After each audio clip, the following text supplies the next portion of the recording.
Salut à tous, cette leçon sera consacrée pour définir la notion de traitement comme nous l'avons déjà mentionné dans une leçon précédente intitulée Notion de l'information. Pour ceux qui n'ont pas vu la leçon intitulée Notion de l'information, je les recommande vivement de la voir avant de continuer avec la leçon suivante. Commençons par l'activité numéro 1. À travers cette activité, nous serons capables de définir la notion de traitement. Lisons maintenant l'énoncé de l'activité. Youssef veut préparer un jus de pomme. De quoi aura-t-il besoin pour le préparer et comment? Complétez le schéma suivant.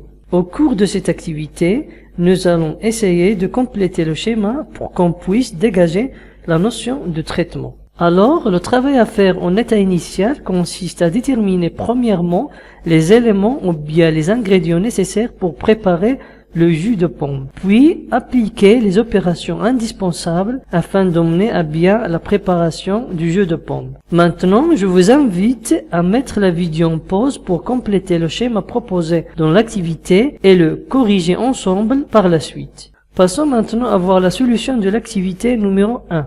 Afin de préparer le jus de pomme dans un état initial, nous aurons besoin des ingrédients suivants. Les pommes, l'œuf et le sucre. Puis on essaye d'appliquer les opérations nécessaires suivantes. Laver les pommes, éplucher les pommes, découper les pommes en morceaux, ajouter le sucre, verser l'œuf et mixer le tout. Une fois que toutes ces opérations ont été appliquées, nous obtenons notre jus de pomme.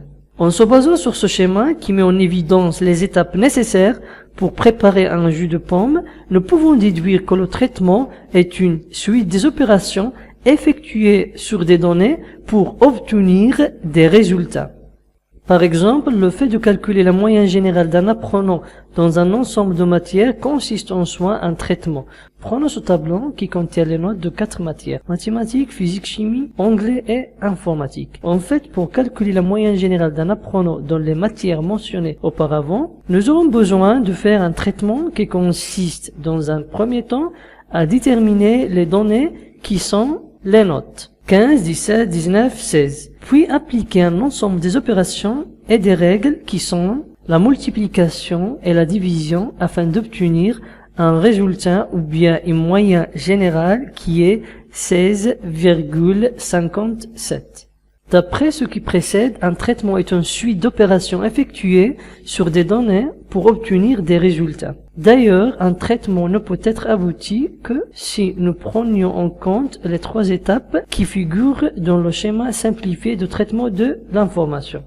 Passons maintenant à faire la deuxième activité pour définir les différents types de traitements. Lisons ensemble l'énoncé de l'activité. Supposons que l'enseignant de mathématiques va calculer la moyenne de ses apprenants. Pour faire, 3 méthodes se présentent. Premièrement, manuellement avec la main. Deuxièmement, en utilisant une calculatrice. Et troisièmement, en utilisant un ordinateur. Ce qui est demandé de nous à travers cette activité, c'est d'observer le tableau et de déterminer le type de traitement le plus souhaitable en matière des critères suivants: le risque d'erreur, la vitesse de réalisation et le temps écoulé.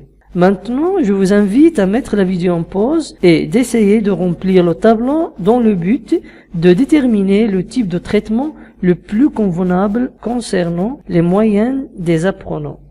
Voyons maintenant la solution de l'activité numéro 2 qui a trait avec les différents types de traitements. Quand on fait appel au traitement manuel en utilisant la main, le risque d'erreur est élevé, la vitesse de réalisation est lente et prend beaucoup de temps. Quant à la calculatrice, elle effectue un traitement dit semi-automatique, car elle fait appel à l'intervention humaine pour obtenir les résultats souhaitables. De ce fait, quand on utilise une calculatrice ou on fait appel à un traitement semi-automatique, le risque d'erreur est réduit. La vitesse de réalisation est lente, mais le traitement prend peu de temps. En ce qui concerne l'ordinateur, ce dernier effectue un traitement automatique, où le risque d'erreur est réduit. La vitesse de réalisation est rapide et prend peu de temps. D'après ce qui précède, on constate que le traitement automatique est le type de traitement le plus souhaitable et qu'il existe 3 types de traitements, à savoir traitement manuel, traitement semi-automatique et